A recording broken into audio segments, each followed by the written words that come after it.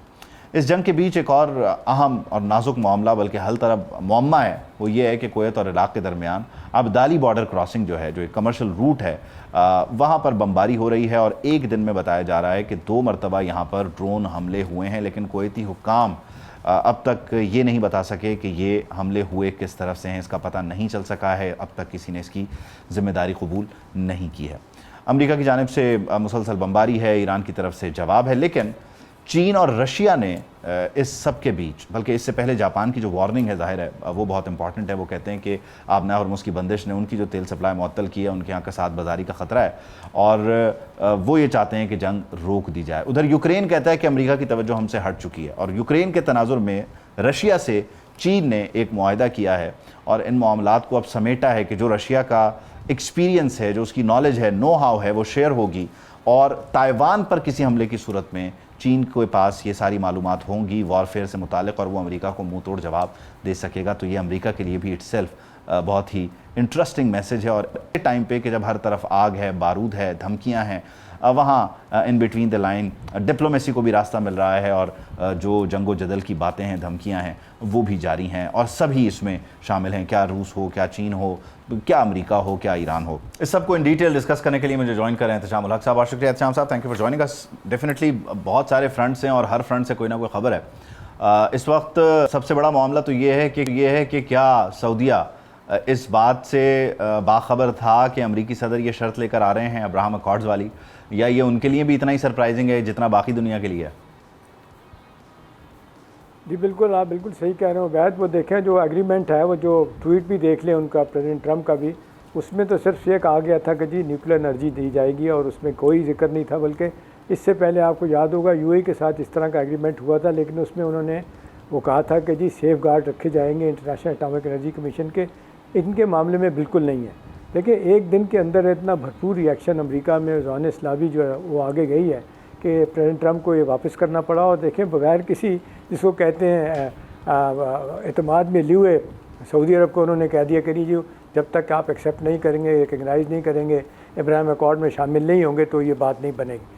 میرا خیال ہے یہ ڈیفینیٹلی ایم بی ایس سے ناراض ہوں گے، اور جس طرح بہت ساری چیزیں اب اسرائیل میں تو لوگ بڑے خوش ہیں، وہاں پہ تو انہوں نے بڑا کہنا شروع کر دیا تھا کہ جی یہ ٹرمپ سے پہلے جو ہے نا ہم چھٹی کرائیں گے، اکتوبر میں جو الیکشن ہو رہا ہے نیتن یاہو کا وہاں پہ۔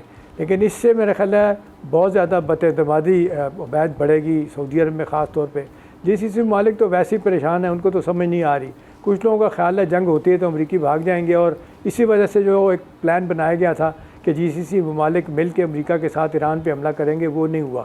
تو اب صورتحال جس طرف جا رہی ہو تو بڑا واضح طور پہ لگ رہا ہے کہ سعودیز جو ہے نا وہ نہ صرف اس بات پہ ناراض ہیں، بلکہ بھی آپ نے دیکھا $2 بلین کا معاہدہ کیا نیا اسلحہ لینے کے لیے، اس کے بعد یہ طے ہوا تھا کہ جی نیوکلیر انرجی ان کو دی جائے گی، اور دیکھنے 10 سال سے چل رہا تھا معاملہ اور نہیں طے ہو رہا تھا، کانگریس ہمیشہ اس کی مخالفت کرتی تھی۔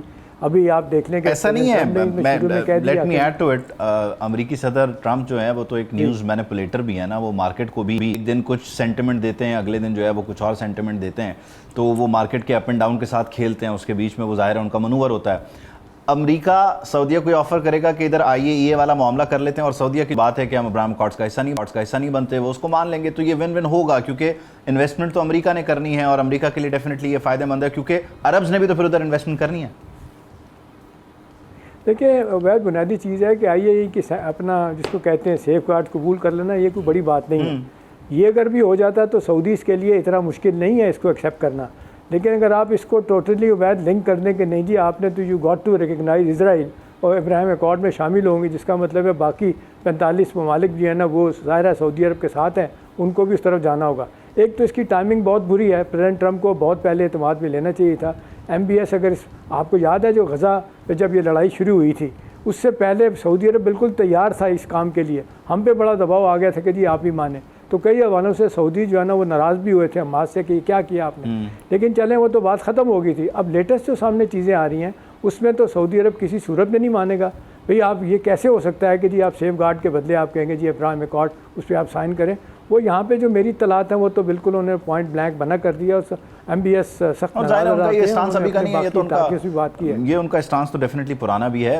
دوسری طرف یہ جو امریکی صدر کہہ رہے ہیں کہ جی ہم جو ہے وہ زخم دینے جا رہے ہیں اور ایسا زخم دیکھیں ایسا دکھ پہنچائیں گے جو پہلے نہیں پہنچایا، تو یہ بوٹس آن دا گراؤنڈ کی طرف اشارہ کریں، کیونکہ پچھلے 10-11-12 دنوں میں جو پریسائز انہوں نے ہٹ کیا ہے ایران کو ساحلی علاقوں میں اور ان جزائر کو کہ جہاں سے وہ آبنہ ہرمز کو کنٹرول کر رہا ہے، تو یہ اب اس طرف اشارہ ہے، یہ اگلے فیز کی طرف جانے کی تیاری ہے ان کی؟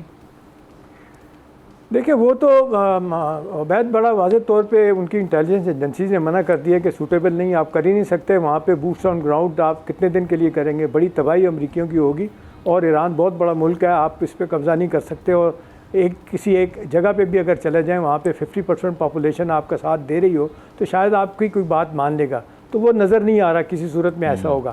ہاں ایک بات بالکل بڑا واضح طور پہ مجھے لگ رہی ہے عبید کہ آج کی رات جو ہے نا وہ بڑی مشکل ہے، کیونکہ جس طریقے سے دوبارہ سعودی ٹینکرز پہ انہوں نے حوثیوں نے حملے کیے ہیں، اس کے بعد دیکھیں بڑی ڈینجرس برنک مین شپ کر رہے ہیں حوثی جو ہیں، اور آپ دیکھ لیں خبر آپ کی ڈیفینیٹلی نظروں سے گزری ہوگی، ابھی میں دیکھ رہا تھا نیو یارک ٹائم کی سٹوری جس میں 13 جولائی کو وہ کہتے ہیں ایران نے ایک بہت بڑا جہاز بھر کے اسلحے سے، پیسے سے اور سونے سے بھر کے جو ہے نا وہ اپنا یمن میں بھیجا ہے۔ تو اب مجھے لگ رہا ہے کہ اب شاید اپنی پراکسیز کے ذریعے ایران جو ہے وہ لڑنا چاہ رہا ہوگا، اور ان کا یہ خیال ہے کہ امریکی افورڈ نہیں کر سکتے اس جنگ میں اتنا لمبا رہنا، کیونکہ بہت زیادہ پبلک کا بھی پریشر ہے، دنیا کہہ رہی ہے کہ سپر پاور ایران جو ہے وہ پراکسیز کے ذریعے انگیج کرنا چاہ رہا ہے اور امریکہ جو ہے وہ ڈائریکٹلی انگیج کرنا چاہ رہا ہے، تو خیر انگیج دونوں کرنا چاہ رہے ہیں، ایک کا فارمولا ڈائریکٹ ہے ایک کا انڈائریکٹ۔ دیکھیں آپ نے دیکھا 2 دن پہلے عراق کے پرائم منسٹر جو ہے نا علی زیدی جو ہے نا ان کی پریزیڈنٹ ٹرمپ سے ملاقات ہوئی، پھر وہ ایران چلے گئے، مسعود پشکیان سے ملاقات ان کی ہوئی۔ یہاں پہ کچھ لوگ کہہ رہے ہیں کہ یہ کوئی میسیجنگ کی گئی ہے اور ان کو کہا گیا ہے کہ جی آپ بات مان لیں، اگر آپ نہیں بات مان، اور بات وہی ہے کہ ابنائے ہرمز کو کہتے ہیں ہم بھی اپنا بلاکیٹ ختم کرتے ہیں، پرنٹر آپ بھی ختم کر دیں۔ ایک چیز میں آپ کو بتا سکتا ہوں وید کے اس کے بعد آپ انتظار کریں کتائب حزب اللہ کے ایکٹیو ہونے کا، میں آپ کو میں اپنی کیلکولیشن کیسے ہوتا ہے، اور میں مان گیا کسی حد تک ایران کے ہم ٹول نہیں لیں گے، فار ٹائم بینگ ٹول نہیں لیں گے، یہ بات کر رہے ہیں وہ۔ چلیں جی بہت شکریہ، تھینک یو فار جوائننگ اس۔ علی کے چشتی صاحب نے بھی ہمیں جوائن کیا، انہیں شامل گفتگو کرتے ہیں۔ علی صاحب بہت شکریہ، تھینک یو آپ کے وقت کا۔ یہ بنیادی طور پر معاملہ اب سمٹ تو رہا نہیں ہے، اور جس طرح سے کل تک معاملات تھے اس میں لگ رہا تھا کہ سعودیز آر آل ان، اور ان کے لیے ہر طرف جو ہے معاملات آسان ہیں اور انہوں نے وہ سب کچھ اچیو کر لیا جو ایران کی کوشش خواہش رہی ہے، لیکن اگلے ہی کچھ گھنٹوں میں وہ جذبات بدل دیا، حالات بدل دیا والا معاملہ کیا ہے امریکی صدر ٹرمپ نے۔ ایگزیکٹلی یہاں پر اس ٹائم پہ اس پریشر ٹیکٹک سے اچیو کیا کر سکیں گے، اور سرنڈر کرنے کی پوزیشن میں ہوگا کیا یہاں سعودی عرب؟ جی تو بیسکلی اگر آپ دیکھیں بالکل یہ چیز سمٹنے کا نام نہیں لے رہی ہے، اور جیسے کہ عبید ہم نے پہلے بھی بات کی تھی، دیکھیں اب تو 2-3 چیزیں واضح ہو چکی ہیں کہ ایران جو ہے اس کی لیڈرشپ ود ان سپلٹ ہو چکی ہے، اور آج پریزیڈنٹ ٹرمپ نے بھی ایک چیز کہہ دی نا کہ اگر باب المندب پہ آف کورس اگر کسی بھی آئل ٹینکر کسی کنٹری کا ہٹ ہوا تو وہ جو پیسہ ہے ہم کمپنسیشن جو ہے ایرانی فنڈ سے کاٹ لیں گے جو انہیں ملنا ہے، جس کی وجہ سے آج آف کورس ایرانی فارن منسٹر نے ایک بہت سخت بیان دیا کہ ایسی پریسیڈنٹ تو نہیں ہے، لیکن اب دیکھیے کاسٹ تو امپوز ہوگی۔ پاکستان نے بہت کوشش کی قطر کے ساتھ آف کورس، اور آخر میں MOU ہم نے سائن کروا لیا۔ اب اونرز جو تھا وہ دونوں ملکوں کے اوپر تھا نا، ایران کے اوپر، سعودی عربیہ کے اوپر۔ آپ مجھے بتائیے جو 2 مرچنٹ شپس پہ اٹیک کیا آفٹر سائننگ دا MOU، ایک سوسائڈل اٹیمپٹ تھا، اور وہ انہوں نے اپنی گورنمنٹ کو بائی پاس کیا. پھر اس پہ ایرانی کہتے ہیں کہ نہیں جی ہمارے یہاں کچھ لوگ ہیں جو نہیں مان رہے ہیں اس پہ. تو یہ دیکھیے ان کا اپنا پرابلم ہے نا آف کورس. تو اب باب المندب پہ انہوں نے جو اٹیک کیا سعودی کنٹینرز پہ, یہ تو ڈائریکٹ نیشنل سیکیورٹی تھریٹ ہے پاکستان اور سعودی عربیہ کو, جس پہ پاکستانی پرائم منسٹر نے بہت سخت بیان دیا کہ ہم یہ برداشت نہیں کریں گے. اب دیکھیں اب ہم کہاں تک آ گئے ہیں. آف کورس 2-3 چیزیں اب ڈیسائیڈ ہو چکی ہیں ریجن میں کہ پرابلم جو ہے نا وہ تینوں ہیں. اسرائیل تو ہے, مطلب آف کورس اگر آپ کہیں کہ اوریجنل سنر جس نے آف کورس اٹیک کیا, پھر امریکہ صاحب بہادر ہیں, اور تیسرے ایران میں بھی کچھ ایلیمنٹ ہیں. یہ آیا یا تو موساد سے ملے ہوئے ہیں یا آف کورس وہ اپنے ہی ملک کے خلاف کام کر رہے ہیں, جو کہ یہ جو نئے فرنٹ کھولے ہیں. دیکھیں سعودی عربیہ نے اس پوری جنگ میں پاکستان کا اور پاکستان کے ساتھ تو ساتھ دیا, لیکن انہوں نے امریکہ کو روکا کہ اٹیک نہ کریں, بلکہ انہوں نے بہت بدباری جسے اسٹریٹجک پیشنس. میں اس میں کوئکلی ذرا ایک چیز ایڈ کرنا چاہتا ہوں کہ آپ اس پہ رسپونڈ کر دیں. بنیادی طور پہ آبنا ہرمز جب بند تھا تو وہاں پہ ڈائریکٹلی چائنا اور رشیا متاثر ہو رہے تھے. اب ایران نے بڑے ہی اسٹریٹجکلی اپنے جو پراکسیز ہیں ان کو انگیج کیا اور لڑائی کو ڈائیورٹ کر دیا. اب امریکہ کہتا ہے میں باب المندب کھلواؤں گا, سعودی جو ٹینکرز ہیں ان کو بچاؤں گا. تو یہاں بالکل نیکسٹ ڈور جو تھریٹ تھی اس کو وہ تھوڑا دور لے گیا. ابھی بھی ٹریپ وہی ہے, وہی لوگ انگیج ہیں, لیکن اس نے اپنا راستہ بھی ایک طرح سے کلیئر کیا ہے. مگر یہ سائیکوپیتھک ٹیکٹکس ہے نا. آف کورس ملٹری انگیجمنٹ سے جب آپ یہ اس طرف کی کرتے ہیں تو آپ پھر اپنے نقصان کے لیے بھی تو تیار ہو جائیں. چلیں آپ سوسائڈل اس پہ ہیں اور آپ سمجھتے ہیں کہ ہم مر جائیں گے, ہم ساتھ لے کے مریں گے, لیکن پھر بھی آف کورس وہ اتنی بڑی طاقتیں ہیں وہ بچ جائیں گی. آپ کو تو ابھی ایران کو چاہیے تھا کہ MOU جو فریم ورک بنا ہوا ہے چپ چاپ اس پہ بیٹھ کے کمپنسیشن بھی لیتے, فیول اپنا ایکسپورٹ کریں, آئسولیشن سے نکل کے اپنے آپ کو طاقتور کریں, نہ کہ آف کورس یہ ایکشن لے رہے ہیں. اب پراکسیز سے ساتھ آپ کیا کرنا چاہ رہے ہیں؟ آپ آف کورس ایونچولی آپ کو عربوں کے ساتھ ایک ڈیل تو کرنی پڑے گی اور عربوں کو آپ سے کرنی پڑے گی.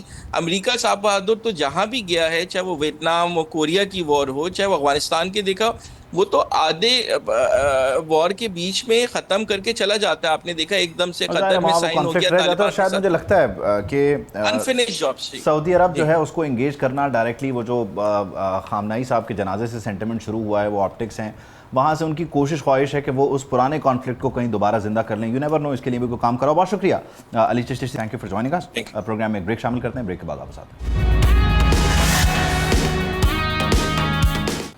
Welcome back. ابھی برسات کی شروعات ہے اور شدید بارشیں ہو رہی ہیں. محکمہ موسمیات کی پیشگوئی مزید بارشوں کی ہے. اگلے 10 دن پاکستان کے لیے کیا پیغام لے کر آ رہے ہیں, کتنے خطرناک ہیں, یہ بھی ہم آپ کو ایگزیکٹلی بتائیں گے, ایکسپرٹ سے بھی پوچھیں گے. البتہ ایک ہی بارش نے لاہور کو ڈبو دیا ہے. لاہور میں آخر ایسا کیا ہوا کہ انڈر پاس پانی سے بھر گئے, سڑکوں پر کشتیاں چلانے تک کی نوبت آ گئی. برسات کے پہلے ہفتے میں ہی اتنی بارشیں ہونے سے سیلاب کے خطرات بھی بڑھ رہے ہیں. اس سال مونسون معمول سے زیادہ شدت والا ہوگا. کیا دیہی علاقوں کے ساتھ شہری علاقے بھی ڈوب سکتے ہیں, یہ اب بنیادی طور پر سوال ہے. اس پہلو کو ہم دیکھیں گے اور جاننے کی کوشش کریں گے.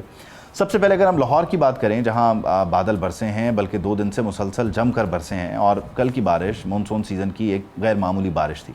بارش کے صرف ایک ہی اسپیل نے معمولات زندگی کو جام کر دیا. سب سے زیادہ بارش ایئرپورٹ کے علاقے میں ریکارڈ کی گئی ہے, جہاں 263 ملی میٹر بارش ہوئی. یہ مقدار چند گھنٹوں میں ہونے والی غیر معمولی بارشوں میں شمار کی جا رہی ہے. تاج پورہ میں 157.4 ملی میٹر, کہنا کی بات کریں تو یہاں پر 139 ملی میٹر, مال روڈ پر 116 ملی میٹر بارش ریکارڈ کی گئی. نتیجے کے طور پر آپ کو ہر طرف لاہور شہر میں پانی ہی پانی دیکھنے کو مل رہا ہے. ڈیفینس کے بعض علاقوں میں صورتحال اتنی غیر معمولی تھی کہ سڑکوں پر گاڑیوں کے بجائے کشتیاں تک چلانی پڑی ہیں. DHA کا انڈر پاس چھت تک پانی سے بھر گیا. پھر ہربنس پورہ کے انڈر پاس کی بات کریں تو یہاں بھی اس کو ٹریفک کے لیے بند کر دیا گیا. تاج پورہ, جلو پارک, میڈیکل سکیم, صحافی کالونی, کنال روڈ اور کئی رہائشی علاقوں میں گھروں تک پانی داخل ہوا ہے. یہ سب جانتے ہیں کہ جب زیادہ بارش ہو جاتی ہے تو پھر ظاہر ہے ڈیفینیٹلی زیادہ پانی آ جاتا ہے, لیکن اصل سوال پانی کے سڑکوں سے جانے کا ہے, اور وہ بارش کے ختم ہونے کے بعد, رکنے کے بعد ہوتا ہے کہ وہ کتنی دیر میں اس کی نکاسی ہوتی ہے. اب ظاہر ہے لاہور میں اس معاملے پر ہم نظر رکھیں گے کہ وہاں پر انتظامیہ کتنے سوئفٹلی اور ریپڈلی ان چیزوں کو لے کر چل رہی ہے. دوسری طرف PDM پنجاب کے مطابق مونسون بارشوں کے باعث دریاؤں میں پانی کے بہاؤ میں واضح اضافہ دیکھنے میں آ رہا ہے. دریائے سندھ میں ترویلا, کالا باغ اور چشمہ تینوں ہی مقامات پر نچلے درجے کا سیلاب ہے, جبکہ اگر دریائے چناب کی بات کریں تو یہاں پر مرالہ، خان کی اور قادر آباد کے مقام پر درمیانے درجے کا سیلاب ریکارڈ کیا جا رہا ہے۔ راوی، جہلم اور ستلج میں مجموعی طور پر اس وقت معمول کے مطابق صورتحال بتائی جا رہی ہے، لیکن متعلقہ ادارے اس کی بھی مسلسل نگرانی کر رہے ہیں کیونکہ بھارت سے بھی آبی ریلے آ رہے ہیں اور دوسرا بارش بھی ہو رہی ہے، برسات ہے، اور یہاں پر پانی کا جو لیول ہے وہ بھی مسلسل بڑھتا چلا جائے گا۔ ایگزیکٹلی صورتحال کیا ہے ان دو فرنٹس پر، ایک ریسکیو کے فرنٹ پر اور دوسری طرف آئندہ آنے والے دنوں میں موسم کی اس کو ہم ڈسکس کرنے جا رہے ہیں۔ عافیہ سلام صاحبہ ہمیں جوائن کریے، بہت شکریہ Aafia, thank you for your time. بنیادی طور پہ اس وقت ایگزیکٹلی معاملات بڑے خراب ہیں، آپ کو ہارٹ سوابی دیکھیے، پھر خیبر پختونخوا میں جو پیٹرن رہا، پھر اس وقت پنجاب میں جس طرح سے سسٹم برس رہا ہے، ایگزیکٹلی ہم کس طرف جا رہے ہیں؟ آئندہ آنے والے دن کتنے پریشان کن ہیں ہمارے لیے اس اسپیل کے، مطلب not in the longer run, اس اسپیل کے کتنے خطرناک دن ہیں؟ دیکھیے خطرناک تو میں نہیں کہہ سکتی، اس لیے کہ اس کی پروڈکشن تو تھی، اور کلائمیٹ چینج کے حوالے سے یہ انپریڈکٹیبلٹی ہی ہمارے لیے خطرناک ہوتی ہے۔ لیکن جو ہمارے پاس پریڈکشنس تھیں، ایل نینیو کا بھی فینومینن ساتھ ساتھ چل رہا ہے، تو اس میں یہی تھا کہ لیس دین نارمل رین فال اوور آل، لیکن کچھ جگہوں پہ مور دین نارمل رین فال ہوگی، انٹینسٹی رین فال کی بڑھے گی۔ تو خیبر پختونخوا کے ساتھ ہی آپ اس سے پہلے دیکھ لیجیے نا، گلگت بلتستان میں جو ہو رہا ہے وہ خیبر پختونخوا سے بھی پہلے ہے۔ ہمیں جب بھی مانسون یا اسی طرح کی سیلابی صورتحال کو جج کرنا ہوتا ہے تو ہمیں سب سے پہلے گلگت بلتستان کی طرف نظر دوڑانی چاہیے اور چترال کی طرف، کیونکہ آغاز وہاں سے ہوتا ہے، اور پھر وہی پانی اور وہی طغیانی جو ہے وہ نیچے آتی ہے دریاؤں میں، اور اب پنجاب تک تو پہنچ گئی ہے۔ تو خطرناک اس لیے ہوتا ہے کہ بہت سی کوششیں ہوئی ہیں اس کو اپنے آپ کو تیار رکھنے کی، لیکن اتنی جلدی تیاری ہوئی نہیں ہے۔ ابھی بھی جو ویژولز آ رہے ہیں تو وہ لگ رہا ہے کہ وہ وہی ہیں جو ہم 2010 سے دیکھتے چلے آ رہے ہیں، کہ دریا کے بالکل اوپر تک سٹرکچرز ہیں، دریا کے راستے میں سٹرکچرز ہیں، اور ڈیفارسٹیشن بھی ہے، کیونکہ لینڈ سلائڈ جو ہے وہ ڈیفارسٹیشن کو انڈیکیٹ کر رہی ہے۔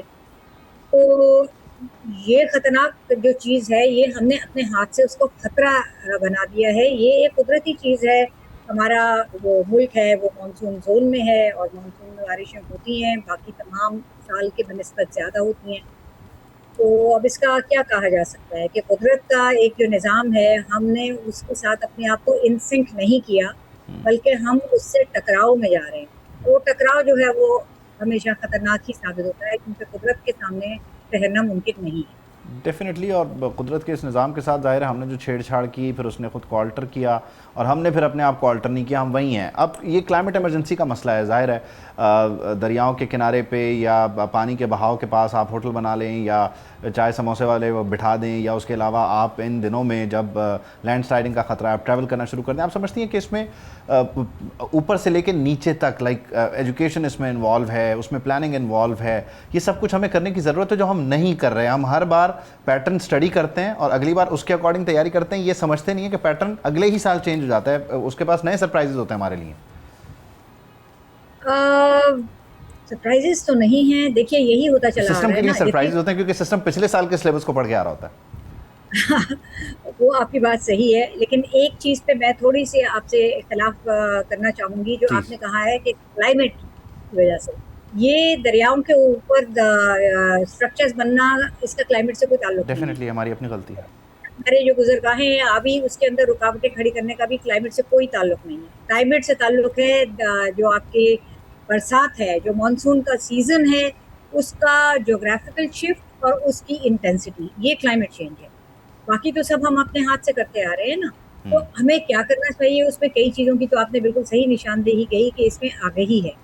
آگہی میں ظاہر ہے آپ کا تعلیم کا جو نظام ہے اس کے اندر بھی ہے، لیکن ہمیں یہ بھی دیکھنا ہے کہ ہمارے تعلیمی نظام سے 2.5-3 کروڑ تو بچے ہی باہر ہیں، بڑوں کو تو چھوڑ دیتے نا۔ آپ کے ڈراپ آؤٹ ریٹ آپ کے پرائمری کے بعد کتنے ہوتے ہیں، خواتین کے کتنے، بچیوں کے کتنے زیادہ ڈراپ آؤٹ ریٹ ہو جاتے ہیں فار کلچرل ریزنس۔ تو صرف تعلیم کے جو نصاب ہے ہم اس کے اوپر اس پہ ڈپینڈ نہیں کر سکتے، اس کا بنحیث قوم ہمیں آگہی کے اوپر زور دینا ہے۔ دوسرا اس کے امپلیمنٹیشن پہ، مانسون کا آغاز کب ہونا ہے یہ ہمیں بہت پہلے سے پتہ ہوتا ہے۔ کیا وجہ ہے کہ جو ہم ہماری جو سیاحت کی پیک ہے اس کو لوگ اب تک سمجھ نہیں پائے کہ کس وقت ہم نے اس کو اتنا جو انفلکس ہے ٹورسٹ کا ان علاقوں کے اندر، اس کو روکنے کی ضرورت ہے، یا روکنے کی نہیں تو لمٹ کرنے کی ضرورت ہے۔ کہ بجائے اس کے کہ ہم ان لوگوں کو بچانے کے لیے جو وہاں کے باسی ہیں، جو وہیں رہتے ہیں، جن کے گھر اور معیشت اور ہر چیز سے جڑے ہوئے ہیں، ان کے لیے کچھ حفاظتی اقدامات کر سکیں، ان کے انخلاء کے لیے یا ان کو امداد پہنچانے کے لیے وسائل کو خرچ کریں. ہم یہاں پہ یہ جو ٹریفک جیم ہے اس سے ڈیل کر رہے ہوتے ہیں مین آرٹری کو، کیونکہ یہ آپ کے جو شمالی علاقہ جاتے ہیں اس میں 2 ہی بڑے راستے ہیں، یا شاہراہ قراقرم سے جاتے ہیں یا بابو سر کی طرف سے جاتے ہیں، ناران کی طرف سے جاتے ہیں. آپ ان راستوں کے اوپر لمیٹڈ ٹریفک کریں. جتنے بھی فریجائل ایکالوجی کے علاقے ہوتے ہیں وہاں ایسا ہی ہوتا ہے. اور جو پلینز آف پنجاب کی بات ہے تو وہ تو دیکھ لیجیے نا آپ، ابھی آپ کو سب سے زیادہ فوکس نظر آ رہا ہے شہر پہ. جی اربن فلڈنگ ہم پھر سے دیکھ رہے ہیں. اربن فلڈنگ میں بھی بہت سے جو ریزنس ہیں وہ وہی ہیں کہ وہ ہم نے اپنے ہاتھ سے کیے ہیں. وہاں پہ بھی نکاسی کے راستوں کے اوپر انکروچمنٹس ہیں. اور دوسری بات ہے کہ جب ہم کلائمیٹ چینج کی دہلیز پہ ہم بلیم رکھ رہے ہیں کہ ہمیں پتہ ہے کہ کلائمیٹ چینج کی وجہ سے بارش کی انٹینسٹی کے اندر اضافہ ہو رہا ہے، تو ہم کو پھر اپنے جو آپ نکاسی ہے آپ کا انتظام بھی کرنا ہے، اور ہمیں اس کو بھی جو انتظامات ہیں اور ٹریفک کے بھی اور آپ کی بجلی کی ترسیل کے لوگوں کے نکالنے کے لوگوں اور کیا کس طرح سے امداد پہنچانی ہے جو لوگ نشیبی علاقوں میں رہتے ہیں. یہ سارا پلان تو پلان کرنا ہوگا. ہم تو آج تک یہ پلان نہیں کر سکے کہ اگر سردیوں کا اور گرمیوں کا پیٹرن شفٹ ہوا تو ہم نے چھٹیاں کب کرنی ہیں. ہم سردی آنے سے پہلے چھٹی کر دیتے ہیں. اور خیر یہ بہت سارے چیلنج ہیں. بہت شکریہ عافیہ صاحبہ, thank you for joining programme. سے مجھے اجازت دیجیے, آپ سے ملاقات ہوگی انشاءاللہ پیر کے روز. اللہ حافظ. سبسکرائب کریں اور بیل دبائیں تاکہ کوئی خبر رہ نہ جائے.